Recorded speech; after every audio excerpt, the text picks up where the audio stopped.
Punjabi radio च वैसे सुन रहे सारे श्रोतिਆਂ ਨੂੰ ਬਲਵਿੰਦਰ ਕੌਰ ਵੱਲੋਂ ਪਿਆਰ ਭਰੀ ਸਤਿ ਸ਼੍ਰੀ ਅਕਾਲ। ਤੇ ਜੀ ਅੱਜ ਦਿਨ ਵੀਰਵਾਰ ਸਤੰਬਰ 7 ਤੇ ਅੱਜ ਗੱਲਬਾਤ ਕਰ ਰਹੇ ਹਾਂ ਜੀ ਅਸੀਂ ਬਲਤੇਜ ਪੰਨੂ ਹੋਰਾਂ ਦੇ ਨਾਲ, ਜੋ ਸਾਡੇ ਨਾਲ ਜੁੜਦੇ ਨੇ ਤੇ ਕਰਦੇ ਨੇ ਖਬਰਾਂ, ਦੱਸਦੇ ਨੇ ਪੰਜਾਬ 'ਚ ਜਾਂ ਹੋਰ ਜੋ ਵੀ ਹਿਲਜੁਲ ਹੁੰਦੀ ਆ ਉਸ ਦੇ ਬਾਰੇ ਡਿਟੇਲ ਦੇ ਵਿੱਚ ਸਾਡੇ ਨਾਲ ਗੱਲਬਾਤ ਕਰਦੇ ਨੇ। ਗੱਲਬਾਤ ਕਰਨ ਤੋਂ ਪਹਿਲਾਂ ਧੰਨਵਾਦ ਕਰਨਾ ਚਾਹੁੰਦੇ ਹਾਂ ਸਾਡੇ ਸਪੋਂਸਰਸ ਜਿਨ੍ਹਾਂ ਨੇ ਇਸ ਪ੍ਰੋਗਰਾਮ ਨੂੰ ਸਪੋਂਸਰ ਕੀਤਾ, ਆਪ ਸਭ ਤੱਕ ਪਹੁੰਚਾਇਆ ਜੀ।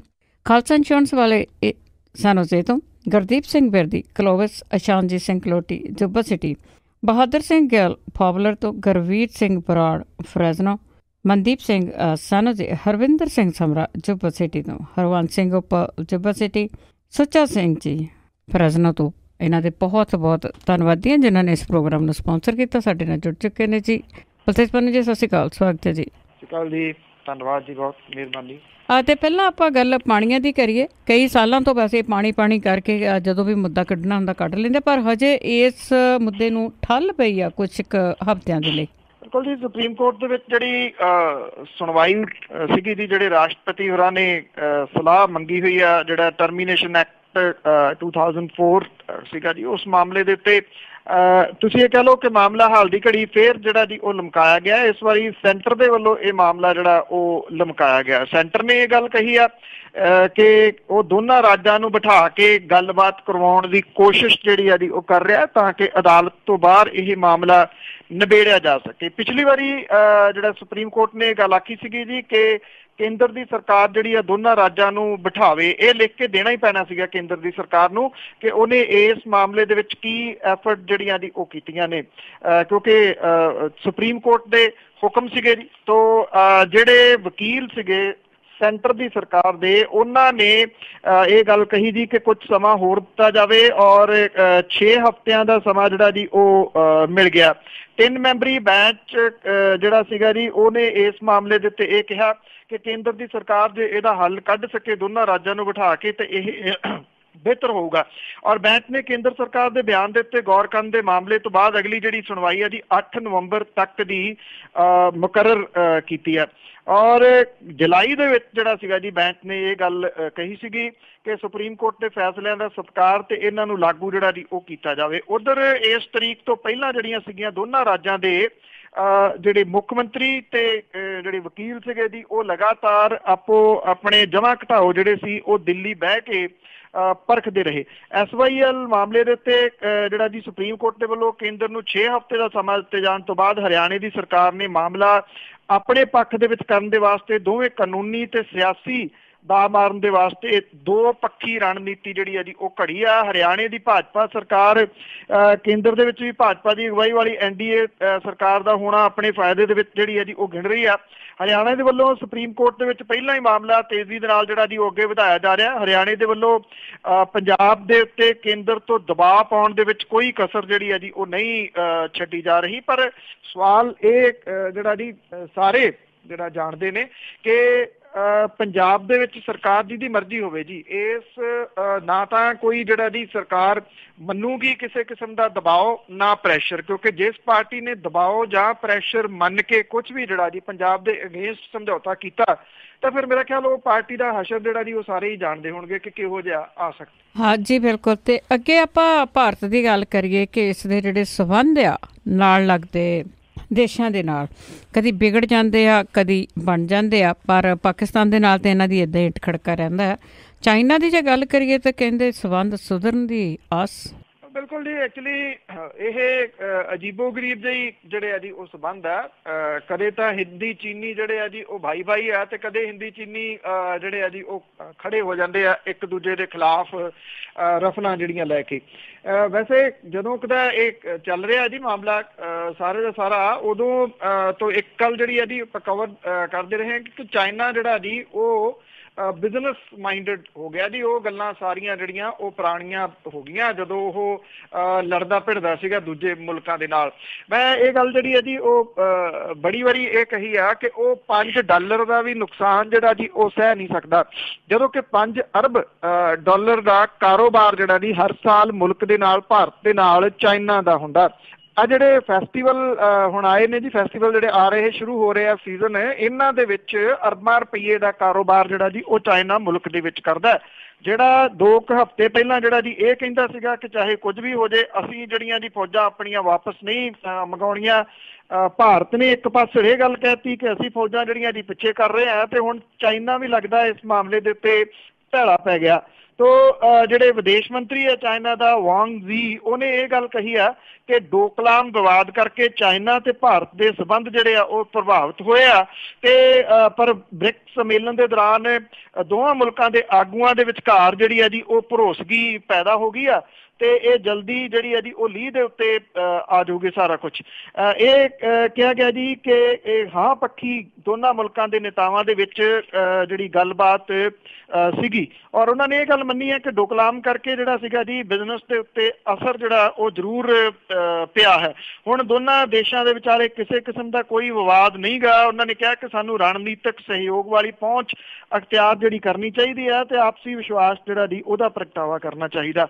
ਹੁਣ ਵਿਵਾਦ ਕੀ ਸੀਗਾ, ਇਹ ਸੁਲਝ ਕਿਵੇਂ ਗਿਆ, ਇਹਦਾ ਹੱਲ ਜਿਹੜਾ ਜੀ ਉਹ ਕੀ ਕੱਢਿਆ, ਇਹ ਤਾਂ ਮੇਰਾ ਖਿਆਲ ਪੁੱਛਣ ਦੱਸਣ ਦੀ ਲੋੜ ਨਹੀਂ ਹੈ ਜੀ, ਕਿਉਂਕਿ ਇਹ ਇਸ ਤਰ੍ਹਾਂ ਦੀ ਜਿਹੜੀ ਹੈ ਜੀ ਇੱਕ ਸ਼ੈ ਹੁੰਦੀ ਹੈ ਕਿ ਜਦੋਂ ਜ਼ਰੂਰਤ ਪੈਂਦੀ ਆ ਉਹਨੂੰ ਫੇਰ ਬਾਹਰ ਕੱਢ ਲਿਆ ਜਾਂਦਾ, ਤੇ ਮੁੜ ਕੇ ਜਦੋਂ ਲੱਗਦਾ ਹੈ ਕਿ ਹੁਣ ਇਹਦੀ ਜ਼ਰੂਰਤ ਨਹੀਂ ਰਹੀ ਤੇ ਫਿਰ ਚੁੱਕ ਕੇ ਜਿਹੜਾ ਜੀ ਇਹਨੂੰ ਝੋਲੇ 'ਚ ਪਾ ਲਿਆ ਜਾਂਦਾ ਜੀ। ਉਸੇ ਕਿਸਮ ਦਾ ਹੈ, ਨਾ ਤਾਂ ਭਾਰਤ ਵਾਲੀ ਸਾਈਡ ਤੋਂ ਪਤਾ ਲੱਗਿਆ ਵੀ ਹੋਇਆ ਕੀ ਸੀਗਾ, ਨਾ ਚਾਈਨਾ ਵਾਲੀ ਸਾਈਡ ਤੋਂ ਕੁਝ ਪਤਾ ਲੱਗਿਆ ਜੀ ਵੀ ਕੀ ਅਸਲ ਦੇ ਵਿੱਚ ਹੋਇਆ ਕੀ। ਬਿਲਕੁਲ ਜੀ, ਚਾਈਨਾ ਹੁਣ ਢੈਲਾ ਪਊਗਾ ਕਿਉਂਕਿ ਅੱਗੇ ਦੀਵਾਲੀ ਤੇ ਉਹਨੇ ਦੀਵੇ ਵੀ ਇੱਥੇ ਵੇਚਣੇ ਆ, ਤੇ ਕਹਿੰਦੇ ਲੱਡੂਆਂ ਦੇ ਟਰੱਕ ਵੀ ਉੱਥੋਂ ਭਰ ਕੇ ਲਿਆਉਂਦੇ ਆ, ਇੱਥੇ ਹੀ ਵੇਚਦੇ ਆ।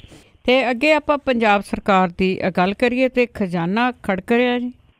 ਬਿਲਕੁਲ ਜੀ, ਐਕਚੁਅਲੀ ਜਿਹੜੀ ਖਜ਼ਾਨੇ ਵਾਲੀ ਗੱਲ ਹੈ ਜੀ, ਉਹਦਾ ਤਾਂ ਇਸ ਵੇਲੇ ਹਾਲਾਤ ਜਿਹੜੇ ਆ ਜੀ ਇਹ ਆ ਕਿ ਪੰਜਾਬ ਸਰਕਾਰ ਬੇਹੱਦ ਜਿਹੜਾ ਜੀ ਗੰਭੀਰ ਮਾਲੀ ਸੰਕਟ ਦੇ ਵਿੱਚੋਂ ਲੰਘ ਰਹੀ ਆ। ਇਹਦੇ ਨਾਲ ਨਾ ਸਿਰਫ ਜਿਹੜੇ ਵਿਕਾਸ ਕਾਰਜ ਨੇ ਉਹਨਾਂ ਨੂੰ ਹੀ ਜਿਹੜੀਆਂ ਜੀ ਉਹ ਬ੍ਰੇਕਾਂ ਲੱਗੀਆਂ ਨੇ, ਗਰੀਬ ਤਬਕੇ ਨੂੰ ਵੀ ਇਹਦੀ ਮਾਰ ਜਿਹੜੀ ਆ ਉਹ ਝੱਲਣੀ ਪੈ ਰਹੀ ਆ। ਸਿੱਧੇ ਜਿਹੜੇ ਟੈਕਸ ਨੇ ਉਹਨਾਂ ਦੇ ਪ੍ਰਬੰਧ, GST ਤੋਂ ਹਾਲ ਦੀ ਘੜੀ ਟੈਕਸਾਂ ਦੀ ਵਸੂਲੀ ਨੇ ਜਿਹੜਾ ਜੀ ਕੋਈ ਖਾਸ ਰੰਗ ਵਿਖਾਇਆ ਨੀਗਾ। ਖਜ਼ਾਨੇ ਦੇ ਵਿੱਚ 5000 ਕਰੋੜ ਰੁਪਈਏ ਤੋਂ ਜ਼ਿਆਦਾ ਦੇ ਬਿੱਲ ਜਿਹੜੇ ਆ ਉਹਨਾਂ ਦਾ ਭੁਗਤਾਨ ਰੁਕ ਗਿਆ। GST ਲਾਗੂ ਹੋਣ ਤੋਂ ਬਾਅਦ ਟੈਕਸਾਂ ਦੇ ਵਿੱਚ ਮਹਿਜ਼ 4% ਦਾ ਵਾਧਾ ਹੋਇਆ। ਜਿਹੜਾ ਅੰਤਰਰਾਜੀ ਵਿਕਰੀ ਤੋਂ ਆਉਣ ਵਾਲੇ ਟੈਕਸਾਂ ਦੇ ਹਿੱਸੇ ਦੇ ਬਾਰੇ ਦੇ ਵਿੱਚ ਅਜੇ ਭੰਬਲ ਭੂਸਾ ਸਰਕਾਰ ਦੇ ਵਿੱਚ ਬਰਕਰਾਰ ਹੈ। ਵਿੱਤ ਮੰਤਰੀ ਮਨਪ੍ਰੀਤ ਸਿੰਘ ਬਾਦਲ ਹੋਰਾਂ ਨੇ ਜਿਹੜੇ ਸੰਬੰਧਿਤ ਅਧਿਕਾਰੀ ਨੇ ਉਹਨਾਂ ਦੇ ਨਾਲ ਮੀਟਿੰਗ ਕਰਕੇ ਤਾਜ਼ਾ ਸਥਿਤੀ ਦਾ ਜਾਇਜ਼ਾ ਜਿਹੜਾ ਜੀ ਉਹ ਲਿਆ। ਸਰਕਾਰ ਨੇ ਭਲਾਈ ਸਕੀਮਾਂ ਲਈ ਪੈਸਾ ਜਾਰੀ ਕਰਨ ਦੇ ਉੱਤੇ ਰੋਕ ਲਾਈ ਹੈ। ਜ਼ਬਾਨੀ ਤੌਰ ਦੇ ਉੱਤੇ ਸੂਬੇ ਦੇ ਵਿੱਚ 19,87,000 ਪੈਨਸ਼ਨਰ ਜਿਹੜੇ ਨੇ ਉਹਨਾਂ ਨੂੰ ਫਰਵਰੀ ਮਹੀਨੇ ਤੋਂ ਪੈਨਸ਼ਨਾਂ ਜਿਹੜੀਆਂ ਜੀ ਉਹ ਨਹੀਂ ਮਿਲੀਆਂ। ਪੈਨਸ਼ਨਾਂ ਦੀ ਪੜਤਾਲ ਦੇ ਬਹਾਨੇ ਜਿਹੜਾ ਜੀ ਇਹ ਕਿਹਾ ਗਿਆ ਕਿ ਇਹ ਰੁਕੀਆਂ ਹੋਈਆਂ ਨੇ, ਜਦੋਂ ਕਿ ਅਸਲੀਅਤ ਇਹ ਹੈ ਕਿ ਖਜ਼ਾਨੇ 'ਚ ਪੈਸਾ ਹੈ ਨੀਗਾ। ਜਿਹੜਾ ਚਲੰਤ ਮਾਲੀ ਸਾਲ ਦੇ 5 ਮਹੀਨਿਆਂ ਦੇ ਵਿੱਚ ਅਪ੍ਰੈਲ ਤੋਂ ਅਗਸਤ ਤੱਕ ਦਾ ਸਿੱਟਾ ਜਿਹੜਾ ਜੀ ਇਹ ਨਿਕਲਿਆ ਕਿ ਵਿੱਤੀ ਹਾਲਤ ਬੇਹੱਦ ਗੰਭੀਰ ਹੈ, ਕਿਉਂਕਿ GST ਲਾਗੂ ਹੋਣ ਪਿੱਛੋਂ ਟੈਕਸਾਂ ਦੇ ਵਿੱਚ ਸਿਰਫ ਮਹਿਜ਼ 4% ਦਾ ਜਿਹੜਾ ਜੀ ਉਹ ਵਾਧਾ ਹੋਇਆ। ਸਰਕਾਰ ਦੇ ਖਰਚ ਦੇ ਵਿੱਚ 15% ਦਾ ਵਾਧਾ ਜਿਹੜਾ ਉਹ ਦਰਜ ਕੀਤਾ ਗਿਆ। ਜਿਹੜਾ ਪਿਛਲਾ ਜਿਹੜਾ ਵਿੱਤੀ ਸਾਲ ਸੀਗਾ ਜੀ 16-17, ਇਹਦੇ ਦੌਰਾਨ ਟੈਕਸਾਂ ਦੀ ਵਸੂਲੀ 7793 ਕਰੋੜ ਰੁਪਈਏ ਹੋਈ ਸੀ, ਜਦੋਂ ਕਿ ਇਸ ਵਾਰੀ 31 ਅਗਸਤ ਜਿਹੜੀ ਹੈ ਜੀ ਇਹ 8112 ਕਰੋੜ ਰੁਪਏ ਹੋਈ ਦੱਸੀ ਜਾਂਦੀ ਹੈ, ਜਿਹੜੀ ਕਿ ਪਿਛਲੇ ਸਾਲ ਦੇ ਨਾਲੋਂ ਸਿਰਫ 319 ਕਰੋੜ ਰੁਪਈਏ ਦਾ ਇਹਦੇ ਵਿੱਚ ਜਿਹੜਾ ਉਹ ਵਾਧਾ ਦਰਜ ਕੀਤਾ ਗਿਆ। ਰਾਜ ਸਰਕਾਰ ਦੇ ਖਜ਼ਾਨੇ ਦੇ ਵਿੱਚ 576 ਕਰੋੜ ਰੁਪਈਏ ਜਿਹੜੇ ਆ ਜੀ ਉਹ ਆਏ ਆ। ਹੁਣ ਜਿਹੜੀ GST ਐਕਚੁਅਲੀ ਸੈਂਟਰ ਤੋਂ ਜਿਹੜਾ ਹਿੱਸਾ ਆਉਣਾ ਆ, ਜਿੰਨੀ ਦੇਰ ਉਹ ਨਹੀਂ ਆਉਂਦਾ ਉਨੀ ਦੇਰ ਤੱਕ ਕੁਝ ਨਹੀਂ ਜਿਹੜਾ ਜੀ ਉਹ ਕਿਹਾ ਜਾ ਸਕਦਾ ਜੀ ਕਿ ਇਹ ਹਾਲਾਤ ਜਿਹੜੇ ਵਿੱਤੀ ਹਾਲਾਤ ਆ ਜੀ ਉਹ ਕਿਹੜੇ ਤਰੀਕੇ ਦੇ ਨਾਲ ਦੁਬਾਰਾ ਲਾਈਨ ਦੇ ਉੱਤੇ ਆਉਣਗੇ ਜੀ। ਬਿਲਕੁਲ ਜੀ, ਲਾਰੇ ਉਹਨੇ ਸਾਰੇ ਵਰਗਾਂ ਨੂੰ ਲਾ ਦਿੱਤੇ, ਪੈਨਸ਼ਨਰਾਂ ਨੂੰ ਲਾਤੇ, ਆਪਣੇ ਨੌਜਵਾਨਾਂ ਨੂੰ ਲਾਤੇ, ਸਾਰਿਆਂ ਨੂੰ, ਕੰਮ ਕਰਨ ਵਾਲਿਆਂ ਨੂੰ ਲਾਤੇ, ਪਤਾ ਨਹੀਂ ਕਿਹੜੇ ਹਿਸਾਬ ਨਾਲ ਚੱਲੀ ਜਾਂਦੇ ਸੀਗੇ। ਤੇ ਅੱਗੇ ਆਪਾਂ ਸਿਰਸਾ ਡੇਰੇ ਦੀ ਗੱਲ ਕਰੀਏ, ਬਹੁਤ ਸਾਰੇ ਲੋਕਾਂ ਨੇ ਮਰੱਬੇ ਦਾਨ ਕੀਤੇ ਹੋਏ ਸੀਗੇ ਤਾਂ ਹੁਣ ਉਹ ਪਛਤਾਉਣ ਲੱਗੇ। ਬਿਲਕੁਲ ਜੀ, ਐਕਚੁਅਲੀ ਤੁਸੀਂ ਦੇਖੋ ਕਿ ਅੰਨੀ ਸ਼ਰਧਾ ਜਿਹੜੀ ਹੈ ਜੀ ਉਹ ਕਹੀ ਜਾ ਸਕਦੀ ਹੈ ਕਿ ਅੰਨੀ ਸ਼ਰਧਾ ਦੇ ਤਹਿਤ ਲੋਕਾਂ ਨੇ ਜਿਹੜੀਆਂ ਆਪਣੇ ਪਲਾਟ, ਘਰ, ਜ਼ਮੀਨਾਂ ਜਿਹੜੇ ਆ ਜੀ ਉਹ ਦਾਨ ਕੀਤੇ ਹੋਏ ਸੀਗੇ। ਔਰ ਹੁਣ ਇਹਨਾਂ ਨੂੰ ਜਿਹੜਾ ਜੀ ਉਹ ਧੁੜਕੂ ਲੱਗ ਗਿਆ ਕਿ ਬਣੂਗਾ ਕੀ, ਕਿਉਂਕਿ ਜ਼ਮੀਨਾਂ ਜਿਹੜੀਆਂ ਜੀ ਉਹ ਅਟੈਚ ਕੀਤੀਆਂ ਜਾ ਰਹੀਆਂ ਨੇ, ਪ੍ਰਾਪਰਟੀ ਜਿਹੜੀ ਆ ਉਹ ਅਟੈਚ ਕੀਤੀ ਜਾ ਰਹੀ ਹੈ ਕਿ ਜਿੰਨਾ ਨੁਕਸਾਨ ਹੋਇਆ ਉਹ ਡੇਰੇ ਤੋਂ ਭਰਿਆ ਜਾਵੇ ਮਾਨਯੋਗ ਹਾਈ ਕੋਰਟ ਦੇ ਹੁਕਮਾਂ ਦੇ ਕਰਕੇ। ਹੁਣ ਜਿਹੜੇ ਆ ਜੀ ਇਹ ਪ੍ਰੇਮੀ ਆਪਣੀਆਂ ਜ਼ਮੀਨਾਂ ਵਾਪਸ ਲੈਣ ਦੇ ਵਾਸਤੇ ਚਾਰਾਜ਼ੋਈ ਜਿਹੜਾ ਜੀ ਉਹ ਕਰਨ ਲੱਗੇ ਨੇ। ਬਠਿੰਡੇ ਜ਼ਿਲ੍ਹੇ ਦੇ ਵਿੱਚ ਸਭ ਤੋਂ ਵੱਧ ਪ੍ਰੇਮੀਆਂ ਨੇ ਸਰਸੇ ਵਾਲੇ ਨੂੰ ਜ਼ਮੀਨਾਂ ਤੇ ਘਰ ਜਿਹੜੇ ਆ ਜੀ ਉਹ ਦਾਨ ਕੀਤੇ ਸੀਗੇ। ਡੇਰਾ ਪ੍ਰੇਮੀਆਂ ਨੇ ਕੁਝ ਸਾਲ ਪਹਿਲਾਂ ਰਾਤੋਂ ਰਾਤ ਸ਼ਾਹ ਸਤਨਾਮ ਦੀ ਗ੍ਰੀਨ ਐਸ ਵੈਲਫੇਅਰ ਫੋਰਸ ਦੇ ਨਾਂ ਦੇ ਉੱਤੇ ਜ਼ਮੀਨਾਂ ਦੀਆਂ ਰਜਿਸਟਰੀਆਂ ਕਰਾਤੀਆਂ। ਬਠਿੰਡਾ ਜ਼ਿਲ੍ਹੇ ਦੇ ਕਰੀਬ 70 ਡੇਰਾ ਪ੍ਰੇਮੀਆਂ ਨੇ ਆਪਣੀ ਪ੍ਰਾਪਰਟੀ ਡੇਰੇ ਨੂੰ ਦਾਨ ਕਰਤੀ ਸੀ। ਇਦਾਂ ਦੇ ਪ੍ਰੇਮੀਆਂ ਦੀ ਗਿਣਤੀ ਤਲਵੰਡੀ ਸਾਬੋ ਤੇ ਬਠਿੰਡੇ ਸਬ ਡਿਵੀਜ਼ਨ ਦੇ ਵਿੱਚ ਸਭ ਤੋਂ ਵੱਧ ਹੈ ਜੀ। ਇੱਥੇ ਇੱਕ ਡੇਰਾ ਪ੍ਰੇਮੀ ਜਿਹੜਾ ਕੋਟ ਗੁਰੂ ਦਾ ਰਹਿਣ ਵਾਲਾ ਗੁਰਮੇਲ ਸਿੰਘ ਨੰਬਰਦਾਰ, ਉਹਨੇ ਸਿਰਸਾ ਦੇ ਨਾਂ ਦੇ ਉੱਤੇ 1 ਏਕੜ ਜ਼ਮੀਨ ਦੀ ਰਜਿਸਟਰੀ ਕਰਾਈ ਸੀ। ਹੁਣ ਉਹ ਗੁਰਮੇਲ ਸਿੰਘ ਕਹਿੰਦਾ ਹੈ ਕਿ ਉਹਨੇ ਜਜ਼ਬਾਤੀ ਹੋ ਕੇ ਰਜਿਸਟਰੀ ਕਰਾਤੀ, ਘਰ ਦੇ ਵਿੱਚ ਵੀ ਕਲੇਸ਼ ਪੈ ਗਿਆ। ਹੁਣ ਉਹ ਜ਼ਮੀਨ ਵਾਪਸੀ ਦੇ ਵਾਸਤੇ ਕਾਨੂੰਨੀ ਸਲਾਹਾਂ ਲੈਂਦਾ ਫਿਰਦਾ। ਜਿਹੜੇ ਇਸ ਪਿੰਡ ਦੇ 3 ਡੇਰਾ ਪ੍ਰੇਮੀ ਨੇ ਜਿਨ੍ਹਾਂ ਨੇ ਆਪਣੀ ਜ਼ਮੀਨ ਜਿਹੜੀ ਆ ਡੇਰੇ ਨੂੰ ਦਾਨ ਦੇ ਦਿੱਤੀ ਸੀਗੀ। ਚੁੱਗੇ ਕਲਾਂ ਦੇ ਦਰਜਨ ਦੇ ਕਰੀਬ ਡੇਰਾ ਪ੍ਰੇਮੀ ਨੇ ਜਿਨ੍ਹਾਂ ਨੇ ਜ਼ਮੀਨ ਦਾਨ ਆਪਣੀਆਂ ਕਰਤੀਆਂ ਜੀ। ਇਹਨਾਂ ਦੇ ਵਿੱਚੋਂ ਕੁਝ ਇੱਕ ਨੇ ਕਿਹਾ ਕਿ ਕੋਈ ਕਾਨੂੰਨੀ ਅੜਿੱਕਾ ਨਾ ਪਿਆ ਤਾਂ ਉਹ ਆਪਣੀ ਪ੍ਰਾਪਰਟੀ ਜਿਹੜੀ ਆ ਜੀ ਉਹ ਵਾਪਸ ਲੈ ਲੈਣਗੇ। ਬਠਿੰਡਾ ਖਿੱਤੇ ਦੇ ਕਰੀਬ 67 ਡੇਰਾ ਪ੍ਰੇਮੀ ਨੇ ਜਿਨ੍ਹਾਂ ਨੇ 58 ਏਕੜ ਜ਼ਮੀਨ ਜਿਹੜੀ ਆ ਉਹ ਸਰਸੇ ਡੇਰੇ ਨੂੰ ਦਾਨ ਕੀਤੀ ਹੋਈ ਹੈ। ਔਰ ਕਲੈਕਟਰ ਰੇਟ ਦੇ ਹਿਸਾਬ ਦੇ ਨਾਲ ਜਿਹੜੀ ਸਰਕਾਰੀ ਰੇਟ ਹੈ ਉਸ ਹਿਸਾਬ ਦੇ ਨਾਲ 7 ਕਰੋੜ ਰੁਪਈਆ ਇਹਦੀ ਕੀਮਤ ਜਿਹੜੀ ਆ ਜੀ ਬਣਦੀ ਹੈ, ਕਿਉਂਕਿ ਅੱਧੀ ਵੀ ਨਹੀਂ ਹੁੰਦੀ ਕਲੈਕਟਰ ਰੇਟ ਦੇ ਹਿਸਾਬ ਦੇ ਨਾਲ, ਤੁਸੀਂ ਅੰਦਾਜ਼ਾ ਲਾ ਸਕਦੇ ਹੋ। ਸੋ ਬਠਿੰਡਾ ਸਬ ਡਿਵੀਜ਼ਨ ਦੇ ਵਿੱਚ 27 ਡੇਰਾ ਪ੍ਰੇਮੀਆਂ ਨੇ 206 ਕਨਾਲਾਂ ਜ਼ਮੀਨ ਜਿਹੜੀ ਆ ਜੀ ਉਹ ਦਾਨ ਕੀਤੀ ਹੋਈ ਆ। ਮੌੜ ਸਬ ਡਿਵੀਜ਼ਨ ਦੇ 34 ਡੇਰਾ ਪ੍ਰੇਮੀਆਂ ਨੇ 2.5 ਕਰੋੜ ਦੀ ਜ਼ਮੀਨ ਦਾਨ ਦਿੱਤੀ ਹੋਈ ਆ। ਡੇਰਾ ਪ੍ਰੇਮੀਆਂ ਦੀ ਵੱਡੀ ਗਿਣਤੀ ਵਾਲਾ ਪਿੰਡ ਨਸੀਬਪੁਰਾ, ਇਹ ਜਿਹੜਾ ਜੀ ਬਾਅਦ ਨਾਂ ਇਹਦਾ ਬਦਲਿਆ ਗਿਆ ਸੀ, 16 ਡੇਰਾ ਪ੍ਰੇਮੀਆਂ ਨੇ ਜ਼ਮੀਨ ਤੇ ਘਰ ਜਿਹੜੇ ਆ ਜੀ ਉਹ ਦਾਨ ਕੀਤੇ ਹੋਏ ਆ। ਇਹਨਾਂ ਦੇ ਵਿੱਚੋਂ ਬਹੁਤੇ ਉਹ ਨੇ ਜੀ ਜਿਨ੍ਹਾਂ ਦੇ ਆਪਣੇ ਘਰਾਂ ਦੀ ਮਾਲੀ ਹਾਲਤ ਜਿਹੜੀ ਆ ਉਹ ਮਾੜੀ ਆ। ਡੇਰਾ ਸਿਰਸਾ ਦੀ ਪੂਰੇ ਜ਼ਿਲ੍ਹੇ ਦੇ ਵਿੱਚ ਬਠਿੰਡੇ ਦੇ ਵਿੱਚ ਜਿਹੜੀ ਹੈ ਜੀ 183 ਏਕੜ ਜ਼ਮੀਨ ਹੈ ਔਰ ਇਹਦੇ ਵਿੱਚੋਂ ਕੱਲੇ ਡੇਰਾ ਜਿਹੜਾ ਸਲਾਵਤਪੁਰਾ ਹੈ ਇਹਦੀ 135 ਏਕੜ ਜ਼ਮੀਨ ਹੈ ਔਰ ਇਹਦੀ ਕੀਮਤ ਜਿਹੜੀ ਹੈ ਜੀ 10.25 ਕਰੋੜ ਰੁਪਈਏ ਦੇ ਹੈ। ਸਲਾਵਤਪੁਰਾ ਦੇ ਵਿੱਚ ਰਾਜਗੜ੍ਹ ਦੀ 95 ਏਕੜ ਤੇ ਸਲਾਵਤਪੁਰਾ ਦੀ 41 ਏਕੜ ਜ਼ਮੀਨ ਦੇ ਉੱਤੇ ਜਿਹੜਾ ਜੀ ਇਹ ਡੇਰਾ ਬਣਿਆ ਹੋਇਆ ਹੈ। ਨਾ ਸਿਰਫ ਇਹ ਜ਼ਮੀਨਾਂ ਵਾਲੇ ਬਲਕਿ ਜਿਹੜੇ ਇੱਥੇ ਇਹਦੀਆਂ ਫਿਲਮਾਂ ਦੇ ਵਿੱਚ ਕੰਮ ਕਰਦੇ ਸੀਗੇ, ਫਿਲਮਾਂ ਦਾ ਬਾਕੀ ਸਾਰਾ ਜਿਹੜਾ ਜੀ ਟੈਕਨੀਕਲ ਜਾਂ ਦੂਜਾ ਤੀਜਾ ਦੇਖਦੇ ਸੀਗੇ, ਉਹ ਕੱਲ ਡਿਪਟੀ ਕਮਿਸ਼ਨਰ ਨੂੰ ਵੱਖਰੇ ਰੂਪ ਦੇ ਵਿੱਚ ਮਿਲੇ ਨੇ। ਉਹ ਕਹਿੰਦੇ ਸਾਨੂੰ ਵੱਡੇ ਪੈਸੇ ਦੇਣ ਦਾ ਲਾਲਚ ਦਿੱਤਾ ਗਿਆ ਸੀ, ਅਸੀਂ ਤਾਂ ਆਪਣੇ ਨਿਆਣੇ ਨੂੰ ਵੀ ਹਟਾ ਕੇ ਇੱਥੇ ਸਰਸੇ ਦੇ ਵਿੱਚ ਹੀ ਆ ਕੇ ਪਾਤੇ ਸੀਗੇ। ਹੁਣ ਸਰਸੇ ਵਾਲਾ ਚਲੇ ਗਿਆ ਜੀ ਅੰਦਰ ਤੇ ਉਹਦੀਆਂ ਫਿਲਮਾਂ ਦਾ ਕੰਮਕਾਰ ਹੋ ਗਿਆ ਠੱਪ। ਉਹ ਕਹਿੰਦੇ ਸਾਡੇ ਪੁਰਾਣੇ ਪੈਸੇ ਰਹਿੰਦੇ ਆ ਉਹ ਵੀ ਜਿਹੜੇ ਆ ਜੀ ਉਹ ਦਵਾਓ। ਤੇ ਇਹ ਡਿਪਟੀ ਕਮਿਸ਼ਨਰ ਤੋਂ ਮੰਗ ਜਿਹੜੀ ਆ ਜੀ ਉਹ ਕਰ ਰਹੇ ਸੀ। ਹੋ ਸਕਦਾ ਇਕੱਠੇ ਹੋ ਕੇ ਇਹ ਵੀ ਜਿਹੜਾ ਜੀ ਹਾਈ ਕੋਰਟ ਚਲਾ ਦੇਣ ਵੀ ਸਾਡਾ ਵੀ ਨੁਕਸਾਨ ਜਿਹੜਾ ਜੀ ਉਹ ਹੋਇਆ। ਤੇ ਉਧਰ ਸਲਾਵਤਪੁਰਾ ਡੇਰੇ ਦਾ ਜਿਹੜਾ ਮੁੱਖ ਪ੍ਰਬੰਧਕ ਸਿੰਘ ਆ ਜ਼ੋਰਾ ਸਿੰਘ, ਇਹ ਐਕਚੁਅਲੀ ਅਕਾਲੀ ਆਗੂਆਂ ਦਾ ਚਹੇਤਾ ਸੀਗਾ ਜੀ, ਖਾਸਮ ਖਾਸ ਅਕਾਲੀ ਆਗੂਆਂ ਦਾ। ਪੁਲਿਸ ਨੇ ਇਹਨੂੰ ਰਾਤੀ ਗ੍ਰਿਫਤਾਰ ਜਿਹੜਾ ਜੀ ਉਹ ਕਰ ਲਿਆ, ਜਿਹਦੇ ਉੱਤੇ ਇਹ ਦੋਸ਼ ਹੈ ਜੀ ਕਿ ਉਹਨੇ ਹਿੰਸਾ ਦੇ ਵਾਸਤੇ ਲੋਕਾਂ ਨੂੰ ਭੜਕਾਇਆ ਸੀਗਾ। ਸੋ ਇਹ ਵੱਡਾ ਧੱਕਾ ਜਿਹੜਾ ਜੀ ਅਕਾਲੀ ਆਗੂਆਂ ਨੂੰ ਲੱਗਾ ਕਿ ਉਹਨਾਂ ਦਾ ਚਹੇਤਾ ਗ੍ਰਿਫਤਾਰ ਹੋ ਗਿਆ ਜੀ। ਬਿਲਕੁਲ ਬਲਤੇਜ ਪੰਨੂ ਜੀ, ਮੈਂ ਇੱਕ ਸਵਾਲ ਪੁੱਛਣਾ ਚਾਹਾਂ ਕਿ ਲੋਕਾਂ ਨੇ ਆਪਣੀਆਂ ਜ਼ਮੀਨਾਂ ਦੇ ਦਿੱਤੀਆਂ ਉਸ ਨੂੰ ਤੇ ਉੱਥੇ ਬੜੀ ਸਬਜ਼ੀ ਦੇਖਦੇ ਸੀਗੇ, ਸਬਜ਼ੀ ਕਿੰਨੀ ਮਹਿੰਗੀ ਸੀ, ਪਰ ਲੋਕ ਫਿਰ ਵੀ ਕਹਿੰਦੇ ਆ ਕਿ ਗਰੀਬ ਲੋਕ ਆ ਡੇਰਿਆਂ ਵੱਲ ਭੱਜਦੇ ਆ, ਪਰ ਇਹ ਤਾਂ ਅਮੀਰ ਲੋਕ ਹੀ ਸੀ ਜਿਹਨਾਂ ਕੋਲ ਸਾਰਾ ਕੁਝ, ਇਹ ਨਹੀਂ ਸਾਰਾ ਕੁਝ ਦੇ ਦਿੱਤਾ। ਬਿਲਕੁਲ ਜੀ, ਐਕਚੁਅਲੀ ਇਹ ਆ ਕਿ ਜਿਹੜੀ ਅੱਖਾਂ ਦੇ ਜਿਹੜੀ ਪੱਟੀ ਬੰਨੀ ਗਈ ਸੀਗੀ, ਸ਼ਾਇਦ ਹੋ ਸਕਦਾ ਜੀ ਕਿ ਉਹ ਅਗਲੇ ਦੁਆਰ ਦੇ ਕੋਈ ਦਰਸ਼ਨ ਜਿਹੜਾ ਜੀ ਉਹ ਕਰਾਉਂਦਾ ਹੋਵੇ। ਇਦੋਂ ਵੱਡੀ ਮੂਰਖਤਾ ਹੋਰ ਕੀ ਹੋ ਸਕਦੀ ਹੈ ਜੀ। ਜਿਹੜਾ ਬੰਦਾ ਆਪਣੀ ਜ਼ਮੀਨ ਜਾਇਦਾਦ ਉਹਦੇ ਨਾਂ ਤੇ ਕਰਾ ਰਿਹਾ ਔਰ ਇਹ ਕਿਹਾ ਗਿਆ ਸੀਗਾ ਡੇਰੇ ਦੇ ਵੱਲੋਂ ਕਿ ਇਹ ਤਾਂ ਤੁਸੀਂ ਟੈਂਪਰੇਰੀ ਦਿੱਤੀ ਆ, ਜਦੋਂ ਜ਼ਰੂਰਤ ਹੋਊਗੀ ਤੁਸੀਂ ਇਹ ਜ਼ਮੀਨ ਜਿਹੜੀ ਆ ਉਹ ਵਾਪਸ ਲੈ ਲਿਓ। ਜਦੋਂ ਤੁਸੀਂ ਅੱਖਾਂ ਮੀਚ ਕੇ ਕਿਸੇ ਨਾਂ ਦੇ ਉੱਤੇ ਆਪਣੀ ਪ੍ਰਾਪਰਟੀ ਕਰ ਰਹੇ ਹੋ, ਹੱਥ ਵੱਢ ਕੇ ਤੁਸੀਂ ਜਿਹੜਾ ਜੀ ਉਹ ਦੇ ਰਹੇ ਹੋ, ਤੇ ਹੁਣ ਤੁਸੀਂ ਤੁਰੇ ਫਿਰਦੇ ਹੋ ਪ੍ਰਸ਼ਾਸਨਾਂ ਦੇ ਕੋਲੇ ਕਿ ਸਾਡੀਆਂ ਜ਼ਮੀਨਾਂ ਜਿਹੜੀਆਂ ਜੀ ਉਹ ਵਾਪਸ ਕਰਾਓ। ਇਹ ਨਹੀਂ ਕਿਹਾ ਜਾ ਸਕਦਾ ਜੀ, ਤੁਹਾਡਾ ਪੁਆਇੰਟ ਠੀਕ ਹੈ ਕਿ ਸਿਰਫ ਜਿਹੜੇ ਘੱਟ ਪੜ੍ਹੇ ਲਿਖੇ ਜਾਂ ਗਰੀਬ ਲੋਕ ਜਿਹੜੇ ਨੇ ਉਹੀ ਇੱਥੇ ਨੇ। ਇੱਕ ਜਿਹੜਾ ਜੀ ਇਹ ਚੱਲ ਰਿਹਾ ਸੀ ਕਿ ਜਿਹੜੇ ਹਾਈ ਕਲਾਸ ਜਿਹੜੀਆਂ ਜੌਬਾਂ ਨੇ ਉੱਥੋਂ ਰਿਟਾਇਰ ਹੋਏ ਲੋਕ ਜਿਹੜੇ ਨੇ ਇਸ ਸਾਰੇ ਢਾਂਚੇ ਨੂੰ ਚਲਾਉਣ ਦੇ ਪਿੱਛੇ ਉਹਨਾਂ ਦਾ ਵੀ ਬਹੁਤ ਵੱਡਾ ਜਿਹੜਾ ਜੀ ਉਹ ਰੋਲ ਸੀਗਾ। ਉਹ ਕਦੀ ਸਾਹਮਣੇ ਆ ਸਕੂਗਾ ਇਹ ਕੁਝ ਨਹੀਂ ਪਤਾ ਜੀ। ਇਹ ਸਾਰੀ ਪਲੈਨਿੰਗ ਜਿਹੜੀ ਹੈ ਨਾ ਜੀ ਉਹ ਕਰਦੇ ਸੀਗੇ, ਇਕੱਲਾ ਉਹ ਨਹੀਂ ਸੀ ਕਰਦਾ ਜੀ, ਉਹਦੇ ਤਾਂ ਮੂੰਹੋਂ ਇਹ ਕਹਾਉਂਦੇ ਸੀਗੇ।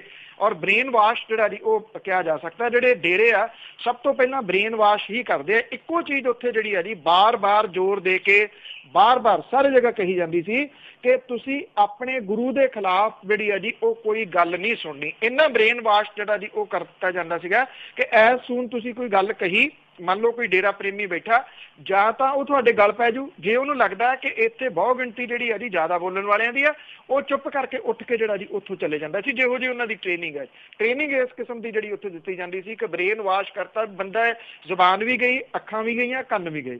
ਬਿਲਕੁਲ ਜੀ, ਜਿਸ ਤਰ੍ਹਾਂ ਤੁਸੀਂ ਦੱਸਿਆ ਹੀ ਹੈ ਕਿ ਪੜ੍ਹੇ ਲਿਖੇ ਲੋਕ ਸੀ, ਹਰ ਇੱਕ ਕੰਮ ਲਈ ਉਹਨੇ ਵੱਖ-ਵੱਖ ਵਿੰਗ ਬਣਾਏ ਹੋਏ ਸੀਗੇ, ਉਹੀ ਲੋਕ ਜਿਹੜੇ ਆ ਉਹ ਡਿਸਾਈਡ ਕਰਦੇ ਸੀਗੇ। ਤੇ ਅੱਗੇ ਆਪਾਂ ਗੱਲ ਕਰੀਏ ਖੁਦਕਸ਼ੀ ਕਰਨ ਵਾਲੇ ਪਰਿਵਾਰਾਂ ਦੀ, ਉਹ ਇੰਨੇ ਦੁਖੀ ਸੀ ਕਿ ਉਹ ਬੋਲ ਕੇ ਦੱਸ ਹੀ ਨਹੀਂ ਸਕੇ ਆਪਣੇ ਦੁੱਖੜੇ।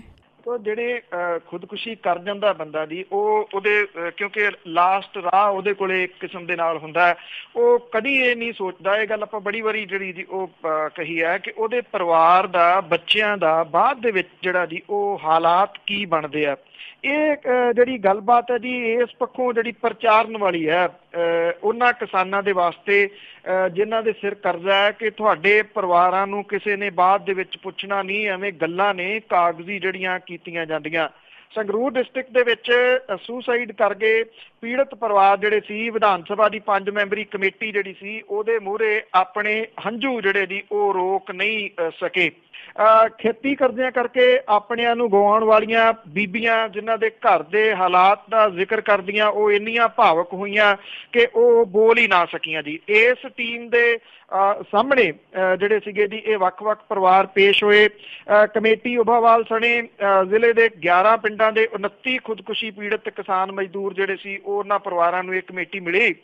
ਇਹਨਾਂ ਪਰਿਵਾਰਾਂ ਦੇ ਵਿੱਚ ਮੁਆਵਜ਼ਾ ਪ੍ਰਾਪਤ ਕਰਨ ਵਾਲੇ, ਰੱਦ ਹੋਏ ਕੇਸਾਂ ਵਾਲੇ ਤੇ ਮੁਆਵਜ਼ੇ ਨੂੰ ਉਡੀਕ ਰਹੇ ਪਰਿਵਾਰ ਸ਼ਾਮਲ ਸੀਗੇ। ਕਮੇਟੀ ਨੇ ਪਿੰਡ ਦੇ ਵਿੱਚ 10 ਪਰਿਵਾਰਾਂ ਦੇ ਨਾਲ ਮੁਲਾਕਾਤ ਕੀਤੀ। ਇਹਨਾਂ ਪਰਿਵਾਰਾਂ ਨੇ ਦੱਸਿਆ ਕਿ ਮੁਆਵਜ਼ਾ ਤਾਂ ਦੂਰ ਦੀ ਗੱਲ, ਉਹ ਆਟਾ ਦਾਲ ਵਾਲੇ ਕਾਰਡਾਂ ਤੇ ਪੈਨਸ਼ਨ ਦੀ ਸਹੂਲਤ ਨੂੰ ਵੀ ਤਰਸ ਰਹੇ ਆ। ਸ਼ਿੰਦਰ ਕੌਰ ਜਿਹਦੀ ਖੁਦਕੁਸ਼ੀ ਕਰਕੇ ਪੁੱਤ ਨੂੰ ਯਾਦ ਕਰਦਿਆਂ ਉਹ ਰੋਂਦੀ ਰਹੀ। ਉਹਨੇ ਦੱਸਿਆ ਕਿ ਉਹਦੇ ਕੋਲੇ ਸਿਰਫ 2 ਏਕੜ ਜ਼ਮੀਨ ਹੈ। ਪੁੱਤ ਨੇ ਕਾਲਜ ਦੀ ਪੜ੍ਹਾਈ ਪੂਰੀ ਕਰਕੇ ਕੋਰਸ ਵੀ ਕੀਤਾ, ਨੌਕਰੀ ਨਹੀਂ ਮਿਲੀ। ਆਰਥਿਕ ਤੰਗੀ ਕਰਕੇ ਉਹ ਮੌਤ ਨੂੰ ਗਲ ਲਾ ਗਿਆ। ਉਹਨੇ ਮਕਾਨ ਬਣਾਉਣ ਲਈ 8 ਲੱਖ ਦਾ ਕਰਜ਼ਾ ਲਿਆ ਸੀ, ਨਾ ਮਕਾਨ ਬਣਿਆ ਨਾ ਕਰਜ਼ਾ ਉਤਰਿਆ, ਕਿਉਂਕਿ 8 ਲੱਖ ਚੋਂ 6 ਲੱਖ ਪੁੱਤ ਦੇ ਇਲਾਜ ਦੇ ਉੱਤੇ ਖਰਚ ਹੋ ਗਿਆ, ਜਾਨ ਫਿਰ ਵੀ ਨਾ ਬਚੀ। ਹੁਣ ਪਰਿਵਾਰ ਦੇ ਸਿਰ 14 ਲੱਖ ਰੁਪਏ ਦਾ ਕਰਜ਼ਾ, ਉਹਨੂੰ ਨਾ ਮੁਆਵਜ਼ਾ, ਨਾ ਨੀਲਾ ਕਾਰਡ, ਨਾ ਪੈਨਸ਼ਨ ਮਿਲੀ ਹੈ। ਚਰਨਜੀਤ ਕੌਰ ਇੱਕ ਹੋਰ ਔਰਤ ਹੈ ਜੀ, ਉਹਦਾ ਜਿਹੜਾ ਪਤੀ ਚਮਕੌਰ ਸਿੰਘ 9 ਮਹੀਨੇ ਪਹਿਲਾਂ ਸੁਸਾਈਡ ਕਰ ਗਿਆ ਸੀ, ਉਹਦੇ ਸਿਰ 5 ਲੱਖ ਰੁਪਈਆ ਸੀ। ਇੰਨਾ ਜਿਹੜਾ ਜੀ ਕਹਿੰਦੇ ਆ ਉਹ ਉੱਚੀ ਉੱਚੀ ਰੋਣ ਲੱਗੀ, ਅੱਗੋਂ ਜਿਹੜਾ ਜੀ ਉਹ ਬੋਲ ਨਹੀਂ ਸਕੀ। ਬਲਵੀਰ ਕੌਰ ਦਾ ਘਰ ਵਾਲਾ ਸੁਖਦੇਵ ਸਿੰਘ 14 ਚ ਖੁਦਕੁਸ਼ੀ ਕਰ ਗਿਆ, ਮਜ਼ਦੂਰੀ ਕਰਦਾ ਸੀ, 3 ਧੀਆਂ ਤੇ 2 ਪੁੱਤਾਂ ਦੀ ਮਾਂ ਨੂੰ ਅਜੇ ਤੱਕ ਢੇਲਾ ਨਹੀਂ ਮਿਲਿਆ। ਜਿਹੜੀ ਕਮੇਟੀ ਸੀ ਜੀ ਉਹਨੇ ਕਿਹਾ ਕਿ ਇਹ ਰਿਪੋਰਟ ਜਿਹੜੀ ਆ ਜੀ ਸਰਕਾਰ ਦੇ ਮੂਹਰੇ ਜਾ ਕੇ ਪੇਸ਼ ਕਰਨਗੇ। ਅਕਸਰ ਕਿਹਾ ਜਾਂਦਾ ਜੀ ਕਿ ਜਦੋਂ ਲਾਮ ਲੱਗਦੀ ਆ, ਲੜਾਈ ਲੱਗਦੀ ਆ, ਉਹਦੇ ਵਿੱਚ 2 ਮੁਲਕਾਂ ਦੇ ਵਿਚਾਲੇ ਜਦੋਂ ਲੜਾਈ ਲੱਗਦੀ ਆ, ਦੋਨੇ ਸਾਈਡਾਂ ਦੇ ਉੱਤੇ ਫੌਜੀ ਜਿਹੜੇ ਆ ਜੀ ਉਹ ਮਾਰੇ ਜਾਂਦੇ ਆ। ਭੁਗਤ ਦੀ ਔਰਤ ਹੈ ਜੀ, ਕਿਉਂਕਿ ਉਸ ਫੌਜੀ ਦੀ ਚਾਹੇ ਪਤਨੀ ਹੋਵੇ, ਭੈਣ ਹੋਵੇ, ਧੀ ਹੋਵੇ, ਉਹਨੂੰ ਜਿਹੜਾ ਉਹ ਭੁਗਤਣਾ ਪੈਂਦਾ ਹੈ। ਚਾਹੇ ਇੱਥੇ ਚਿੱਟੇ ਦੇ ਨਾਲ ਮਰਨ ਵਾਲੇ ਨੌਜਵਾਨ ਹੋਣ ਤੇ ਚਾਹੇ ਇਹ ਖੁਦਕੁਸ਼ੀ ਕਰਨ ਵਾਲੇ ਕਿਸਾਨ ਜਿਹੜੇ ਆ ਜੀ ਉਹ ਹੋਣ, ਔਰਤ ਇੱਥੇ ਜਿਹੜੀ ਆ ਜੀ ਉਹ ਭੁਗਤ ਰਹੀ ਆ। ਉਹਨੂੰ ਵਿਚਾਰੀ ਨੂੰ ਪਤਾ ਨਹੀਂ ਲੱਗ ਰਿਹਾ ਕਿ ਉਹਨੇ ਘਰ ਕਿਹੜੇ ਤਰੀਕੇ ਦੇ ਨਾਲ ਚਲਾਉਣਾ ਹੈ, ਬੱਚਿਆਂ ਨੂੰ ਕਿਹੜੇ ਤਰੀਕੇ ਦੇ ਨਾਲ ਜਿਹੜਾ ਜੀ ਉਹ ਪਾਲਣਾ ਹੈ। ਇਹ ਮੰਦੇ ਹਾਲਾਤ ਪੰਜਾਬ ਦੇ ਪਿੰਡਾਂ ਦੇ ਖੁਦਕੁਸ਼ੀ ਕਰ ਗਏ ਪਰਿਵਾਰਾਂ ਦੇ ਇਸ ਵੇਲੇ ਬਣੇ ਹੋਏ ਆ ਜੀ, ਜਿਹੜੇ ਕਹਿਣ ਸੁਣਨ ਤੋਂ ਬਾਹਰੀ ਨੇ। ਇਸ ਤਰ੍ਹਾਂ ਦੀ ਗੱਲ ਜਿਹੜੀ ਆ ਜੀ ਉਹ ਸੁਣਾਉਂਦਿਆਂ ਵੀ ਆਪਣੇ ਆਪ ਦੇ ਉੱਤੇ ਜਿਹੜੀ ਆ ਜੀ ਇੱਕ ਕਿਸਮ ਦੇ ਨਾਲ ਘਿਰਣਾ ਜੀ ਆਉਂਦੀ ਹੈ ਕਿ ਇਹ ਕੁਝ ਸਾਡੇ ਸਮਿਆਂ 'ਚ ਪੰਜਾਬ 'ਚ ਹੋ ਰਿਹਾ। ਬਿਲਕੁਲ ਜੀ, ਐਸੇ ਹੋ ਨਹੀਂ ਸੀ ਸਕਦੇ ਪੰਜਾਬ ਦੇ ਹਾਲਾਤ, ਪਰ ਜਿਸ ਤਰ੍ਹਾਂ ਦੇ ਹੋ ਗਏ ਆ। ਤੇ ਅੱਗੇ ਆਪਾਂ ਗੱਲ ਕਰਦੇ ਹਾਂ ਸਰਜੀਤ ਪਾਤਰ ਦੀ, ਅਖੀਰ ਨੂੰ ਉਹ ਚੇਅਰਮੈਨ ਬਣ ਗਿਆ ਜੀ। ਬਿਲਕੁਲ ਜੀ, ਪੰਜਾਬ ਕਲਾ ਪਰਿਸ਼ਦ ਦੀ ਜਿਹੜੀ ਪੰਜਾਬ ਕਲਾ ਭਵਨ ਦੇ ਵਿੱਚ ਹੋਈ ਮੀਟਿੰਗ, ਇਹਦੇ ਵਿੱਚ ਪੰਜਾਬੀ ਦੇ ਪ੍ਰਸਿੱਧ ਸ਼ਾਇਰ ਪਦਮ ਸ਼੍ਰੀ ਡਾਕਟਰ ਸੁਰਜੀਤ ਪਾਤਰ ਹੋਰਾਂ ਨੂੰ ਸਰਬਸੰਮਤੀ ਦੇ ਨਾਲ ਪਰਿਸ਼ਦ ਦਾ ਚੇਅਰਮੈਨ ਜਿਹੜਾ ਜੀ ਉਹ ਚੁਣ ਲਿਆ ਗਿਆ। ਡਾਕਟਰ ਨੀਲਮ ਮਾਨ ਸਿੰਘ ਜਿਹੜੀ ਕਿ ਥੀਏਟਰ ਦੇ ਨਾਲ ਜੁੜੇ ਹੋਏ ਨੇ, ਉਹਨਾਂ ਨੂੰ ਵਾਈਸ ਚੇਅਰਪਰਸਨ ਚੁਣਿਆ ਗਿਆ। ਮੌਜੂਦਾ ਜਿਹੜੇ ਸਕੱਤਰ ਜਨਰਲ ਨੇ ਉਹਨਾਂ ਨੂੰ ਉਸੇ ਅਹੁਦਾ ਜਿਹੜਾ ਜੀ ਉਹ ਰੱਖਿਆ ਗਿਆ ਹੈ। ਫਿਲਹਾਲ ਪ੍ਰੀਸ਼ਦ ਦੀਆਂ 3 ਅਕਾਦਮੀਆਂ ਸੰਗੀਤ ਨਾਟਕ ਲਲਿਤ ਕਲਾ ਤੇ ਸਾਹਿਤ ਅਕਾਦਮੀਆਂ ਦੇ ਪ੍ਰਧਾਨਾਂ ਤੇ ਸਕੱਤਰਾਂ ਨੂੰ ਸਤਿੰਦਰ ਸੱਤੀ ਤੇ SS ਵਿਰਦੀ ਵਾਂਗ ਛਾਂਗ ਕੇ ਨਵੇਂ ਅਹੁਦੇਦਾਰ ਚੁਣਨ ਦੀ ਕੋਈ ਸੰਭਾਵਨਾ ਜਿਹੜੀ ਹੈ ਜੀ ਉਹ ਨਹੀਂ ਹੈ। ਜਿਹੜੀ ਸਤਿੰਦਰ ਸੱਤੀ ਤੇ ਵਿਰਦੀ ਦੀ ਥਾਂ ਦੇ ਉੱਤੇ ਜਿਹੜਾ ਜੀ ਇਹਨਾਂ ਨੂੰ ਚੁਣਿਆ ਗਿਆ ਔਰ ਕਲਾ ਪ੍ਰੀਸ਼ਦ ਦੀ ਮੀਟਿੰਗ ਦੀ ਪ੍ਰਧਾਨਗੀ ਸੱਭਿਆਚਾਰਕ ਮਾਮਲਿਆਂ ਤੇ ਜਿਹੜੇ ਪ੍ਰਮੁੱਖ ਸਕੱਤਰ ਸੀ ਉਹਨਾਂ ਨੇ ਕੀਤੀ। ਐਕਚੁਅਲੀ ਥੋੜੀ ਜਿਹੀ ਟੈਕਨੀਕਲ ਪ੍ਰੋਬਲਮ ਇਹਦੇ ਵਿੱਚ ਜਿਹੜੀ ਦੀ ਪਹਿਲਾਂ ਇਹ ਆ ਗਈ ਸੀਗੀ ਕਿ ਨਵਜੋਤ ਸਿੰਘ ਸਿੱਧੂ ਹੋਰਾਂ ਨੇ ਕਾਹਲੀ ਜਿਹੜੀ ਸੀ ਉਹ ਵਰਤਿਆ ਜਿਹੜਾ ਸੀਗਾ ਇਹਨਾਂ ਨੂੰ ਲਾਤਾ ਜਦੋਂ ਜਿਹੜਾ ਚੇਅਰਮੈਨ ਲਾਤਾ ਸੀ ਡਾਕਟਰ ਸੁਰਜੀਤ ਪਾਤਰ ਹੋਰਾਂ ਨੂੰ, ਜਦੋਂ ਕਿ ਇਹ ਪਹਿਲਾਂ ਕਲਾ ਪ੍ਰੀਸ਼ਦ ਜਿਹੜੀ ਹੈ ਜੀ ਉਹ ਭੰਗ ਕਰਨੀ ਪੈਣੀ ਸੀ। ਟੈਕਨੀਕਲੀ ਤੌਰ ਦੇ ਉੱਤੇ ਜਿਹੜਾ ਸੀਗਾ ਜੀ ਉਸੇ ਤਰੀਕੇ ਦੇ ਨਾਲ ਹੁਣ ਕੀਤਾ, ਸੋ ਕਾਹਲੀ ਦੇ ਵਿੱਚ ਚੁੱਕਿਆ ਗਿਆ ਜਿਹੜਾ ਜੀ ਉਹ ਪਹਿਲਾ ਕਦਮ ਸੀਗਾ। ਸਤਿੰਦਰ ਸੱਤੀ ਜਿਹੜੀ ਹੈ ਜੀ ਉਹ ਕਹਿੰਦੀ ਹੈ ਕਿ ਸਰਕਾਰ ਦੇ ਮੂਹਰੇ ਜ਼ੋਰ ਕਿਹਦਾ ਚੱਲਦਾ। ਇੱਕ ਗੱਲ ਉਹ ਇਹ ਵੀ ਕਹਿੰਦੀ ਹੈ ਕਿ ਜਿਸ ਤਰੀਕੇ ਦੇ ਨਾਲ ਸਰਕਾਰ ਨੇ ਇਹ ਸਾਰੀ ਕਾਰਵਾਈ ਕੀਤੀ ਆ ਉਹਦੇ ਨਾਲ ਇਸ ਅਹੁਦੇ ਦੀ ਮਰਿਆਦਾ ਜਿਹੜੀ ਹੈ ਜੀ ਉਹ ਘਟੀ ਆ। ਹੁਣ ਇਹ ਨਹੀਂ ਪਤਾ ਜਦੋਂ ਸੱਤੀ ਨੂੰ ਲਾਇਆ ਗਿਆ ਸੀ ਉਦੋਂ ਮਰਿਆਦਾ ਕਿੰਨੀ ਕੁ ਵਧੀ ਸੀਗੀ। ਬਿਲਕੁਲ ਜੀ, ਉਦੋਂ ਤਾਂ ਬਹੁਤ ਸਾਰੇ ਲੋਕਾਂ ਨੇ ਇਹਨਾਂ ਲਈ ਸਿਫਾਰਿਸ਼ ਕੀਤੀ ਹੋਣੀ ਆ। ਤੇ ਅੱਗੇ ਆਪਾਂ ਅੰਮ੍ਰਿਤਸਰ ਦੇ ਵਿੱਚ ਇੱਕ ਰਿਕਸ਼ਾ ਚਾਲਕ ਦੇ ਪੁੱਤ ਦੀ ਜੇ ਗੱਲ ਕਰੀਏ ਤੇ ਉਹ ਗਰੀਬਾਂ ਨੂੰ ਮੁਫਤ ਪੜ੍ਹਾ ਰਿਹਾ। ਬਿਲਕੁਲ ਜੀ, ਇੱਦਾਂ ਦੇ ਜਿਹੜੇ ਜੀ ਚੰਦ ਲੋਕ ਕਿਤੇ ਕਿਤੇ ਜਿਹੜੇ ਆ ਜੀ ਉਹ ਲੱਭ ਜਾਂਦੇ ਆ ਜਿਹੜੇ ਕਿ ਸੁਸਾਇਟੀ ਦੇ ਪ੍ਰਤੀ ਫਿਕਰਮੰਦ ਵੀ ਨੇ, ਉਹ ਸੁਸਾਇਟੀ ਨੂੰ ਕੁਝ ਦੇਣਾ ਵੀ ਚਾਹੁੰਦੇ ਨੇ। ਅੰਮ੍ਰਿਤਸਰ ਦੇ ਨੇੜੇ ਪਿੰਡ ਨਗਲੀ ਦਾ ਰਹਿਣ ਵਾਲਾ ਜੀ ਮਿਥਨ, ਇਹ 9 ਸਾਲ ਪਹਿਲਾਂ ਇਹਨੇ ਬਿਨਾਂ ਪੈਸੇ ਤੇ ਬਾਕੀ ਜਿਹੜੇ ਸਾਧਨ ਨੇ ਉਹਨਾਂ ਤੋਂ ਬਿਨਾਂ ਇੱਕ ਮਿਸ਼ਨ ਸ਼ੁਰੂ ਕੀਤਾ ਸੀਗਾ ਜੀ। ਰਿਕਸ਼ਾ ਚਲਾਉਣ ਵਾਲੇ ਦਾ 23 ਸਾਲਾ ਪੁੱਤ ਮਿਸ਼ਨ ਜਿਹੜਾ ਜੀ ਉਹ ਆਪਣੇ ਘਰ ਦੇ ਵਿੱਚ ਜਿਹੜਾ ਜੀ ਉਹ ਜੂਝ ਰਿਹਾ ਗਰੀਬੀ ਦੇ ਨਾਲ। ਇਹਦੇ ਬਾਵਜੂਦ ਉਹ ਖੁਦ ਪੜ੍ਹਦਾ ਤੇ ਗਰੀਬ ਜਿਹੜੇ ਬੱਚੇ ਨੇ ਉਹਨਾਂ ਨੂੰ ਪੜ੍ਹਾਉਣ ਦੇ ਵਾਸਤੇ ਜਿਹੜਾ ਜੀ ਉਹ ਨਿਰੰਤਰ ਕੋਸ਼ਿਸ਼ ਕਰ ਰਿਹਾ। ਜਿਹੜਾ ਮਿਥਨ ਹੈ ਉਹ ਆਪਣੇ ਘਰ ਦੇ ਔਰ ਆਪਣੀ ਜਿਹੜੀ ਪੜ੍ਹਾਈ ਹੈ ਉਹਨੂੰ ਚਲਾਉਣ ਦੇ ਵਾਸਤੇ ਕੁਲਚਿਆਂ ਦਾ ਕੰਮ ਵੀ ਕਰਦਾ ਰਿਹਾ, ਚਾਹ ਦੀ ਰੇਹੜੀ ਵੀ ਲਾਉਂਦਾ ਰਿਹਾ, ਭਾਂਡੇ ਧੋਣ ਦਾ ਕੰਮ ਕਰਦਾ ਰਿਹਾ ਤੇ ਹੁਣ ਉਹ ਅੰਮ੍ਰਿਤਸਰ ਰੇਲਵੇ ਸਟੇਸ਼ਨ ਦੇ ਨੇੜੇ ਇੱਕ ਛੋਟਾ ਜਿਹਾ ਖੋਖਾ ਚਲਾਉਂਦਾ। ਉਸ ਖੋਖੇ ਤੋਂ ਉਹ ਆਪਣੀ ਜਿਹੜੀ ਪੜ੍ਹਾਈ ਦਾ ਖਰਚਾ ਕੱਢਦਾ ਔਰ ਨਾਲ ਦੀ ਨਾਲ ਜਿਹੜੇ ਗਰੀਬ ਬੱਚੇ ਨੇ ਉਹਨਾਂ ਨੂੰ ਡੇਲੀ ਬੇਸਿਸ ਦੇ ਉੱਤੇ ਉਹ ਪੜ੍ਹਾਉਂਦਾ ਔਰ 170 ਬੱਚੇ ਉਹ ਇਸ ਵੇਲੇ ਪੜ੍ਹਾ ਰਿਹਾ ਜੀ। ਰੋਜ਼ ਜਿਹੜੀਆਂ ਉਹਨਾਂ ਦੀਆਂ ਟਿਊਸ਼ਨਾਂ ਦੇ ਰੂਪ ਦੇ ਵਿੱਚ ਉਹ ਪੜ੍ਹਾਉਂਦਾ ਜੀ। ਜ਼ਿਆਦਾ ਇਹ ਬੱਚੇ ਜਿਹੜੇ ਨੇ ਪ੍ਰਵਾਸੀ ਮਜ਼ਦੂਰਾਂ ਦੇ ਨੇ ਜਿਹੜੇ ਅਕਸਰ ਵਿੱਦਿਆ ਤੋਂ ਵਾਂਝੇ ਜਿਹੜਾ ਜੀ ਉਹ ਰਹਿ ਜਾਂਦੇ ਨੇ। ਉਹਨੇ ਇਸ ਜਿਹੜੀ ਪਾਠਸ਼ਾਲਾ ਜੀ ਇਹਨੂੰ ਰੀਅਲ ਨਾਂ ਜਿਹੜਾ ਦਿੱਤਾ ਜਿਹਦਾ ਭਾਵ methodology for rural education and learning. ਔਰ ਇਹਦੇ ਵਿੱਚ ਉਹ ਬੱਚਿਆਂ ਨੂੰ ਹਰ ਭਾਸ਼ਾ ਦਾ ਜਿਹੜਾ ਜੀ ਉਹ ਗਿਆਨ ਦੇਣ ਦਾ ਯਤਨ ਜਿਹੜਾ ਜੀ ਉਹ ਕਰਦਾ। ਉਹ ਸ਼ਹਿਰ ਦੇ DAV ਕਾਲਜ ਦੇ ਵਿੱਚ ਆਪ ਜਿਹੜਾ ਜੀ ਉਹ BA ਕਰ ਰਿਹਾ। ਮਿਥਨ ਕਹਿੰਦਾ ਹੈ ਕਿ ਜਦੋਂ ਉਹ 2 ਸਾਲਾਂ ਦਾ ਸੀਗਾ ਤਾਂ ਉਹਦਾ ਪਰਿਵਾਰ ਬਿਹਾਰ ਦੇ ਕਟਿਹਾਰ ਇਲਾਕੇ ਤੋਂ ਅੰਮ੍ਰਿਤਸਰ ਆਇਆ ਸੀਗਾ। ਉਹਦੇ ਪਿਓ ਦੀਨਾਨਾਥ ਰਿਕਸ਼ਾ ਚਲਾਉਂਦੇ ਨੇ ਤੇ ਉਹਦੀ ਮਾਂ ਜਿਹੜੀ ਜੀ ਉਹ ਲੋਕਾਂ ਦੇ ਘਰਾਂ ਦੇ ਵਿੱਚ ਕੰਮ ਕਰਦੀ ਹੈ। ਬਚਪਨ ਚੋਂ ਪੜ੍ਹਨਾ ਚਾਹੁੰਦਾ ਸੀਗਾ, ਘਰ ਦੀ ਆਰਥਿਕ ਸਥਿਤੀ ਮਾੜੀ ਹੋਣ ਕਰਕੇ ਉਹਨੂੰ ਇੱਕ ਚਾਹ ਦੇ ਖੋਖੇ ਤੇ ਜਿਹੜਾ ਜੀ ਉਹ ਲਵਾ ਦਿੱਤਾ ਗਿਆ। ਜਦੋਂ ਬੱਚਿਆਂ ਨੂੰ ਮੋਢਿਆਂ ਤੇ ਬਸਤੇ ਪਾ ਕੇ ਸਕੂਲ ਜਾਂਦੇ ਵੇਖਦਾ ਤਾਂ ਉਹਨੂੰ ਇਹ ਲੱਗਦਾ ਕਿ ਉਹ ਵੀ ਪੜ੍ਹਨਾ ਚਾਹੁੰਦਾ। ਉਹਨੇ ਨਾਲ ਦੀ ਨਾਲ ਆਪਣੀ ਪੜ੍ਹਾਈ ਜਿਹੜੀ ਸੀ ਪ੍ਰਾਈਵੇਟ ਤੌਰ ਦੇ ਉੱਤੇ ਪਾਰਟ ਟਾਈਮ ਸ਼ੁਰੂ ਕੀਤੀ ਔਰ ਹੁਣ ਜਿਹੜਾ ਜੀ ਉਹ BA ਕਰ ਰਿਹਾ। ਕਾਲਜ ਤੇ ਯੂਨੀਵਰਸਿਟੀ ਦੀ ਉਹਦੀ ਫੀਸ ਜਿਹੜੀ ਹੈ ਜੀ ਉਹ ਮੁਆਫ ਹੈ। ਉਹਨੇ ਆਪਣੇ ਵਰਗੇ ਗਰੀਬ ਤੇ ਪ੍ਰਵਾਸੀ ਪਰਿਵਾਰਾਂ ਦੇ ਬੱਚੇ ਜਿਹੜੇ ਆ ਜੀ ਉਹਨੂੰ ਮੁਫਤ ਵਿੱਦਿਆ ਦੇਣੀ ਜਿਹੜੀ ਹੈ ਜੀ ਉਹ ਸ਼ੁਰੂ ਕੀਤੀ ਹੈ। ਕਮਾਲ ਦਾ ਕੰਮ ਜਿਹੜਾ ਜੀ ਇਹ ਮਿਥਨ ਇਸ ਵੇਲੇ ਕਰ ਰਿਹਾ ਜੀ। ਔਰ ਇੱਕ ਮੈਂ ਜਾਂਦੇ ਜਾਂਦੇ ਜਿਹੜਾ ਜੀ ਦੱਸਦਾ, ਇੱਕ ਬੜੇ ਫੇਮਸ ਨੇ ਜੀ ਇੱਥੇ ਹੋਮਿਓਪੈਥ ਸਨ, ਵੈਸੇ ਸੋਸ਼ਲ ਮੀਡੀਆ ਤੇ ਬਹੁਤ ਚਰਚਿਤ ਨੇ, ਡਾਕਟਰ ਹਰਕੀਰਤ ਸਿੰਘ ਸਿੱਧੂ ਜੀ। ਉਹਨਾਂ ਦਾ ਅੱਜ ਸਵੇਰੇ ਜਿਹੜਾ ਜੀ ਦੇਹਾਂਤ ਹੋ ਗਿਆ ਦਿਲ ਦਾ ਦੌਰਾ ਪੈਣ ਕਰਕੇ ਜੀ। ਕਿਉਂਕਿ ਫੋਨ ਦੇ ਉੱਤੇ ਲਗਾਤਾਰ ਮੈਸੇਜ ਜਿਹੜੇ ਜੀ ਜਦੋਂ ਮੈਂ ਨਿਊਜ਼ ਕਰ ਰਿਹਾ ਸੀ ਉਹ ਆ ਰਹੇ ਸੀ ਇਸ ਖਬਰ ਦੇ ਵਾਸਤੇ। ਸੋ ਮੈਂ ਇਹ ਜਿਹੜੀ ਦੁਖਦਾਈ ਖਬਰ ਜ਼ਰੂਰ ਦੱਸਣੀ ਚਾਹੁੰਦਾ ਜੀ ਕਿ ਡਾਕਟਰ ਹਰਕੀਰਤ ਸਿੰਘ ਸਿੱਧੂ ਜਿਹੜੇ ਉਹ ਦੁਨੀਆ ਤੋਂ ਤੁਰ ਗਏ ਨੇ ਅੱਜ ਸਵੇਰੇ ਜੀ। ਬਿਲਕੁਲ ਜੀ, ਅਸੀਂ ਉਸ ਪਰਿਵਾਰ ਦੇ ਨਾਲ ਦੁੱਖ ਸਾਂਝਾ ਕਰਦੇ ਹਾਂ ਤੇ ਅਖੀਰ ਦੇ ਵਿੱਚ ਆਪਾਂ ਡੇਰੇ ਦੀ ਵੀ ਗੱਲ ਕਰ ਜਾਈਏ ਕਿ ਉਸ ਦੀ ਤਲਾਸ਼ੀ ਦੀਆਂ ਤਿਆਰੀਆਂ।